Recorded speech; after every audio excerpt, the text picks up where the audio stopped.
शांतिपूर्वक विजय का उत्सव मनाएं। पराजित उम्मीदवार भी कानून व्यवस्था भंग न करें।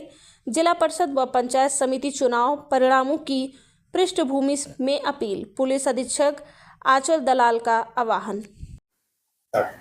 नमस्कार, आपले माध्यमातून माझा जे जिंकलेले उमेदवार आहे त्यांना आवाहन आहे की विजेचा साजरा करताना कुठलीही अशी कृत करू नका ज्याच्यामुळे आपली शांतता भंग होऊ शकत आणि आपले कार्यकर्ता आणि समर्थक जे आहे त्यांनाही तशी स्पष्ट सूचना द्या।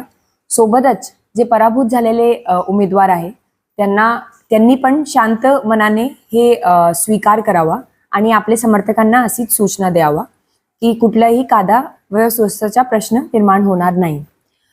रायगड जिल्ह्यातील शांतता ठेवणे, सामाजिक सलोखा ठेवणे आणि लोकशाहीचे मूल्य जपणे हे आपली सर्वांची सामूहिक जबाबदारी आहे। मला पूर्णपणे खात्री आहे की आपण सर्व याच्यात पोलिसांना, प्रशासनाला सहकार्य करणार आणि जर कोणी याचा उल्लंघन केला तर त्याला सोडला जाणार नाही। ही माझी आपण सर्वांना सूचना आहे। धन्यवाद।